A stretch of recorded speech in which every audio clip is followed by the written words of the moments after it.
Good morning, afternoon and evening, my crazies. My name's Angela, I'm the Crazy Poppy Lady, and welcome back to this week's Whips, Bits and Chat. Right, come on, let's get through these titles and then we'll get on with what else I've got to tell you about.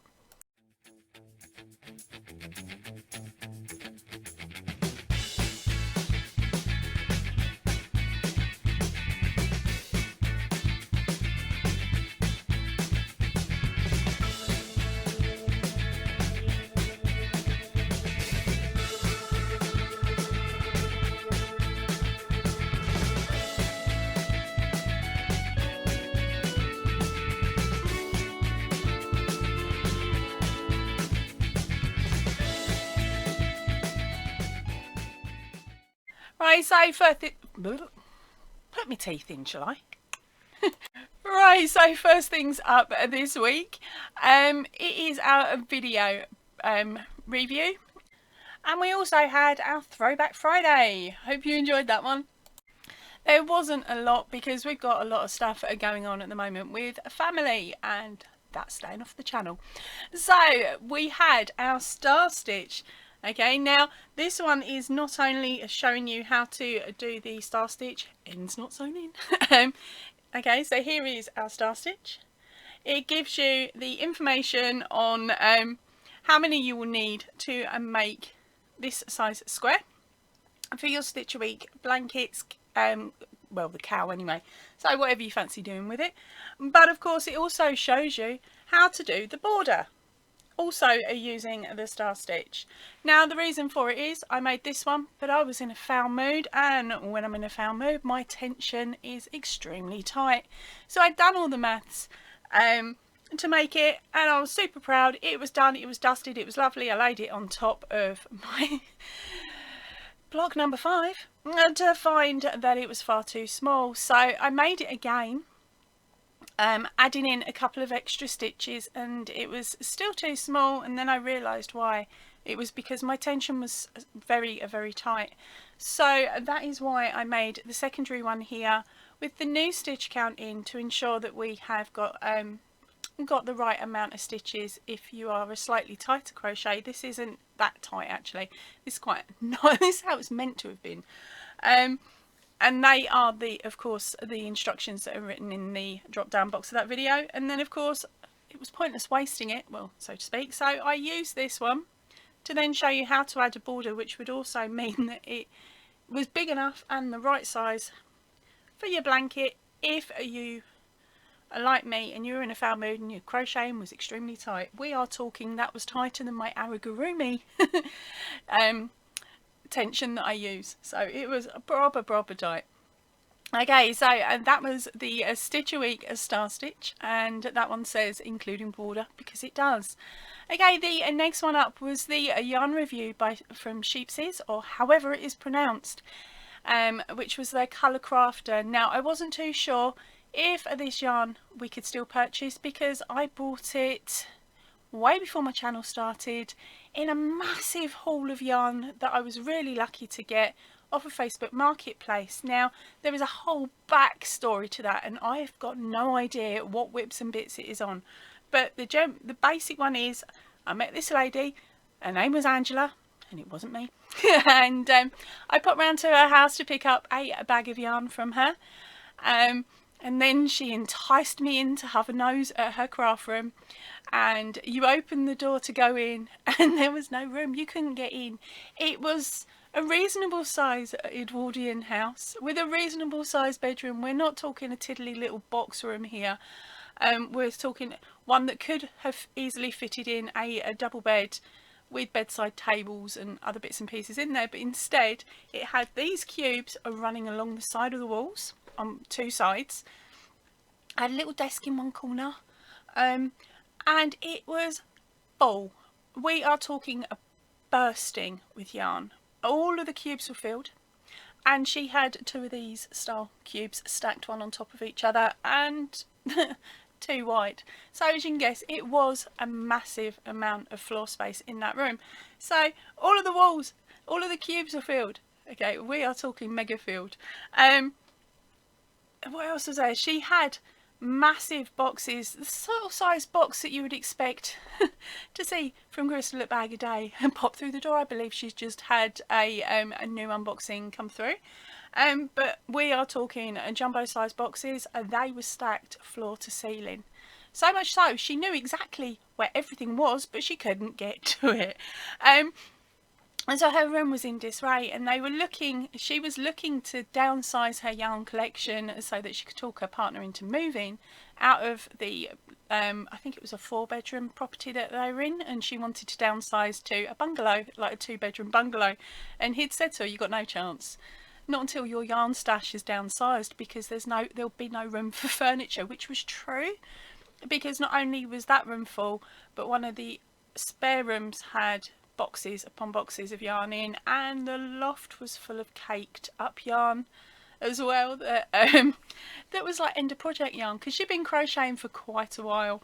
So I popped around a couple of times to help her out, to go through the boxes and set aside what she wanted to keep, what she wanted to sell, and stuff like that. And then there was also a box for me.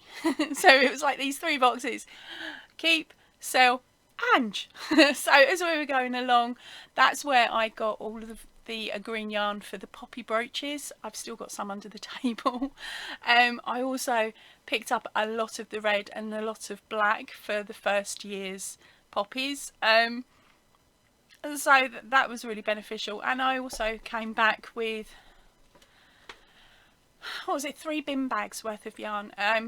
But I paid for all of the yarn as it went in the. Once it had gone in the box, she worked out what she wanted, and then I coughed up the cash because I had my Christmas money. But it was really lovely going in there, because she didn't just have sort of basic brands. She had lots of different brands there, lots of different makes, and as I was helping her out, I was keen to feel all the yarn. I just wish at that point in time I had a camera with me, so I could have recorded it and gone, "I like this one, I like this one, and I like this one. Don't ever buy this one." But of course I didn't at that point, because YouTube was way out of my head. There was no chance this channel was ever going to be anything more than me watching somebody else crochet. So of course, the boxes that contained that yarn, I had used some of it for some projects over the years, but some of it was in boxes on top of the wardrobe in the purple room. So of course, once I moved down here, those boxes went under the table. And I know that I've got certain colours in there that I've got more than 3 or 4 balls of, like 300 or 400 grams. So they're the ones that, if I haven't got a half reasonable colour in the Allergic collection that I am working through, I will dip down into that box. So that's the purple yarn, and that's where I got that sheepsies from. So I'll get to show you that whip shortly. Right, okay, so whips. I showed you the green one last week, didn't I? And I put it on so I know that you've seen it finished with buttons and everything. I'm still not keen on the colour. I know it says do not bleach, but I am tempted just to fade the green down. It's a beautiful colour if used with another colour. Okay, it's a really good accent colour, but it's definitely not a full bulk colour in my opinion for me.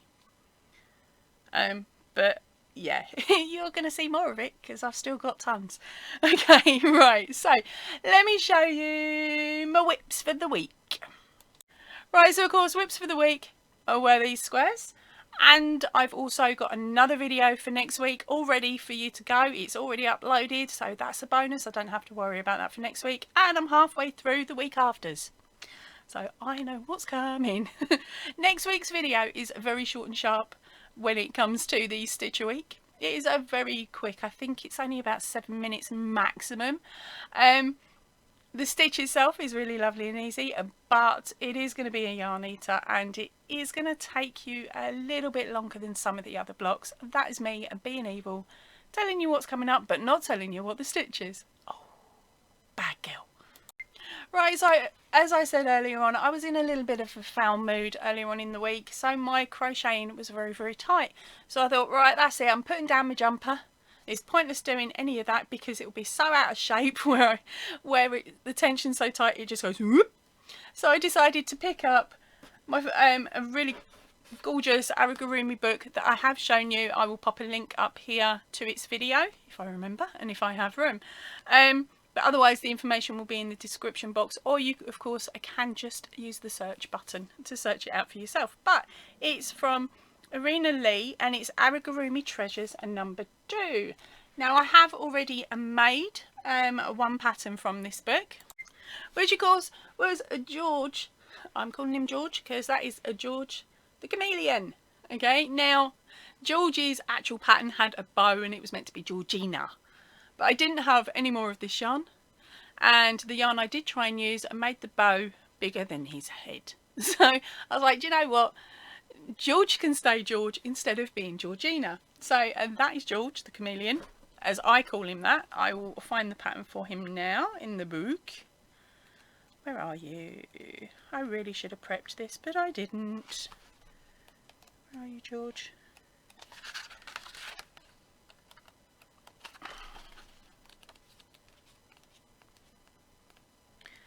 I'll find it, honest I will. It was from this book, because this is the only one of these books I have. This writer also has another book of amigurumi treasures out there as well, and that was number 1. Ah, there's our Georgie.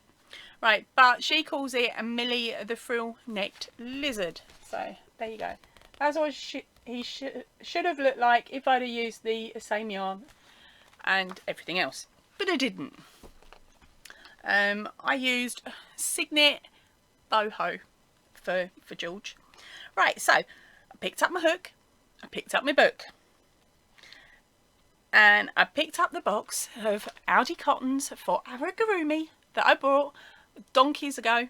That's been sitting on top of the cupboard up here because, yeah, well, I weren't that interested in using it.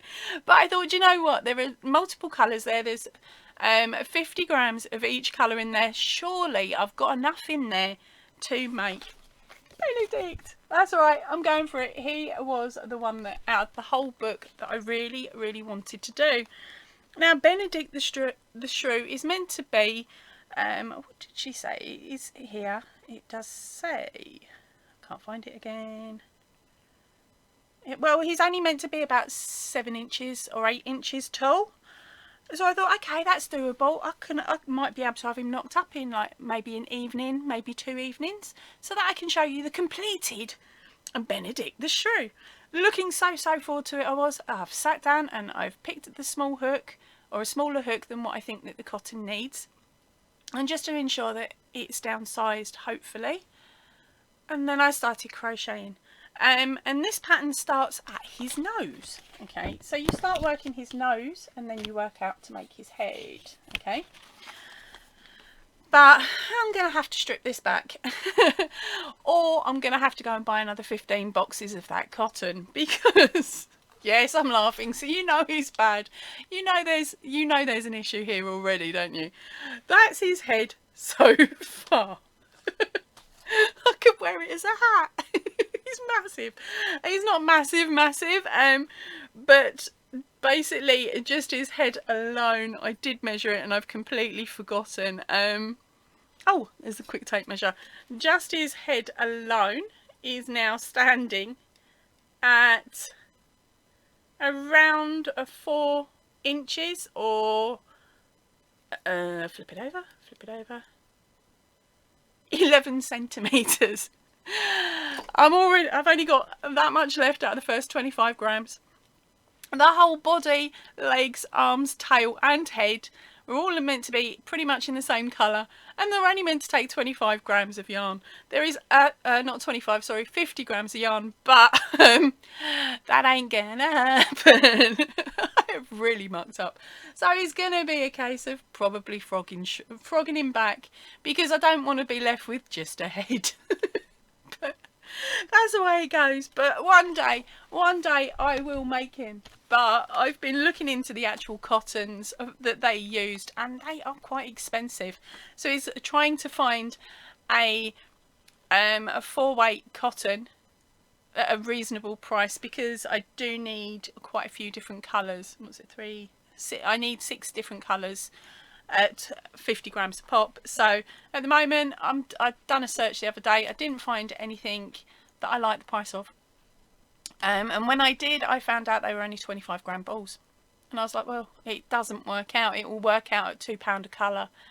And at the moment, paying that sort of money out for a little toy like this isn't really within my price range, especially when I'm meant to be getting rid of yarn, not buying more. Right, so as I said, I'm making the purple jumper,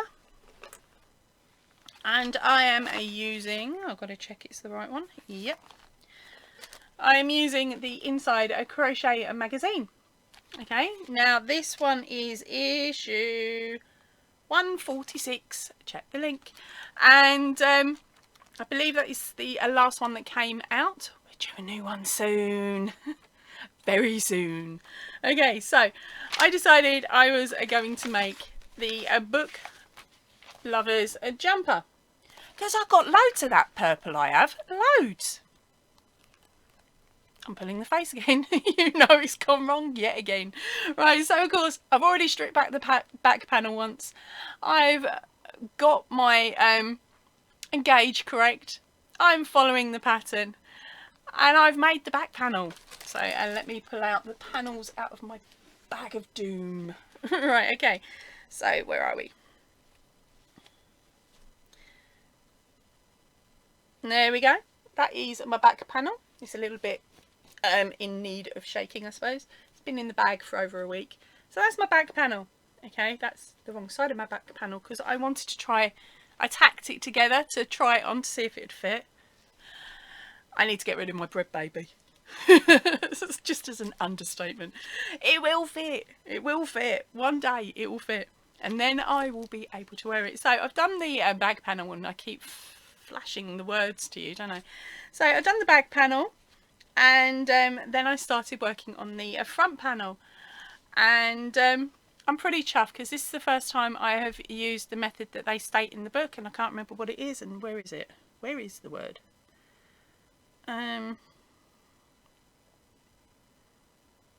Yeah, I can't even pronounce it, but I'll pop it on the screen. Okay, so I looked up that word so that I could find out how it was done.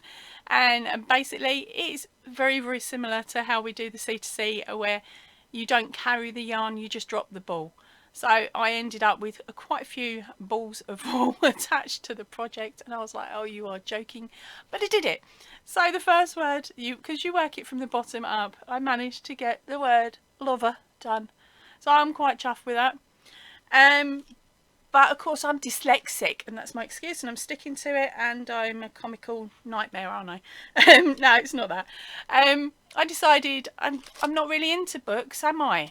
I'm into hooks. So yes, the jumper does say hook lover, and it was very, very easy to change the pattern from a B to an H. So I was pretty chuffed with that. By the time I got to doing the word hook, or what should have been book, I sped through it because I understood the process because of the word lover, and there was less balls hanging on as well, which was also a bonus. So that is the front and the back done. There's a big but I had to go back into the box underneath to pick out another ball of purple. So I did. I grabbed another ball, and I'm working on the sleeve. Right, so I managed to get the sleeve done. Not last night, the night before. So I managed to get my sleeve done, and it's a long sleeve. It's meant to be slouchy. It's meant to hang past your hand. But I know I've got monkey arms, but even with my monkey arms, I could fold it up and over. Okay, I don't even know if I'm holding it in the appropriate place for the jumper, but it's really, really long. Okay, so I've done my sleeve, and I'm super chuffed with it, and I pick up my yarn, and I start on my second sleeve. Then I realise I'm going to have to get another ball of yarn out. So I come back to the box to find I have no more. Oh, that's it, done, dusted. The purple has now gone. So I had this stupid little ball of wool. It was about that big. No more than 25 grams. that is easily more than 25 grams, because I'm showing it to you folded as well. So the panel itself is a lot wider, as you can see. Okay, so I'm like, oh, what am I going to do? What am I going to do? So in the end, I've now decided that this is getting stripped back, and I'm going to do it again. But I'm in the process now of doing the sleeves, because on the top of the panel it's got tapered edges where the sleeves are, so it's not like I could just sew it together and put a row of doubles around it, or put a cheeky little border around the sleeve area, because I believe I've got to put the sleeves in at the same time as sewing it. I haven't actually read the book, and I'm really bad. I haven't got to that bit in the pattern, but I will get to it. So of course I'm having to do my sleeves with, because this one hasn't actually got the extra bits for the sleeves yet. And so of course I've made this one, and as you can see it's got the tapering to the side here. There we go, can you see that? Yeah. Okay, so it's got the tapering done, but I've still got another 8 rows to do on it. So of course that's going to double in size. And that's all the yarn I've got left. Not going to happen. So once I've done half of the next row, because I think that's about as much yarn as I've got left, I'm going to, as I said, strip this one back and start again. So what I've done is I've taken the pattern from the end of the end of the increase rounds, so I know what the maximum increase is to hide my bingo wings, and I've worked the pattern from that from the first row of standard crocheting. But what I did was, instead of doing the chain method, I did the double crochet foundation chain, so it gives it a bit more elasticity, and then worked up and did the amount of rows that I needed to cover the bingo wings and then to taper in. So fingers crossed this will work, because we won't know until I sew it together. So fingers crossed this will work, and I will have a short sleeve jumper, not a long sleeve jumper. So you're going to have to wait till next week to see if the saga carries on, because it's one of them weeks where if it's going to go wrong, it goes wrong. But hey, it gives us all a giggle in the end, doesn't it? Right, so hopefully that's given you a little bit of a giggle and a reminder to check your gauge and check the amount of yarn that's needed in the pattern, and make sure you read it all through first, so you know what you're doing, because yeah, I failed and failed on all 3 of those points.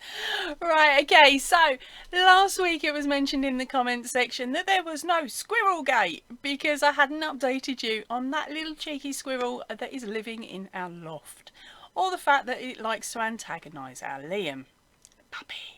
Who's not quite puppy, but we'll still call him Liam the puppy. Right, okay, so Squiralgate this week. He's been running up and backwards and forwards across the fence. Liam likes to tell us he's there, and he bounces around. When he sees this squirrel, he's proper bouncy. Looks like a miniature dog trying to see through over grass. You know how they bounce and you can sometimes get them really cool pictures? Well, that's what he's been looking like. So he's run out into the garden a couple of times to tell it off. Other times he's been in the garden and the squirrel's slightly woken him up. But the main issue of the squirrel now is we know he's definitely nesting up in the loft, because yesterday we popped some of my daughter's belongings, the eldest one who's staying with me mum, we're clearing out the purple room and popping her belongings up into the loft so that they're there ready for her when she gets her own place. So we've gone up there, or I should say, and Mr. Crazy went up there and he's gone, oh my word, them little tinkers, they've done a lot of damage up here. And I'm like, oh crikey, what have they done? There's me thinking like, I don't know, they've eaten woodwork and stuff like that. No, I've climbed up the ladder, got in and found that the little toe rags have nicked my favourite suitcase. Right, it happened to be there and the lid was open. So they've climbed into the suitcase. They've made a hole in the meshed side of the suitcase so they can get in and out if they want to. But what they've done is, of course, up in our loft it's not fully boarded, and they've got the insulation from the floor basically, and they've put it into the suitcase. So that's where their nest is going to be. Thankfully the oh, what's it called? The insulation isn't anything untoward and it won't harm them in any way. So that's a bonus. And they haven't really, in my head, they haven't actually destroyed anything other than the suitcase. So fingers crossed. They'll come back in, because they did stick their head in and see that we were up in the loft, so they waited and they kept sticking their head in to have a look to see if we were gone yet. So I'll probably hear them moving around again shortly, but I do believe that they did come back in last night. But yeah, so that is our Squiralgate for this week. Now is the best bit of the video. It is your photographs. Thank you ever so much, everybody that has sent them in to me this week and managed to get in before the cut-off time of 4 p.m. on Friday afternoons. That's 4 p.m. at GMT, by the way, just in case. Okay, so let's go and have a nose at what colour choices you guys have made and what yarn choices you have made for the squares that you've completed this week.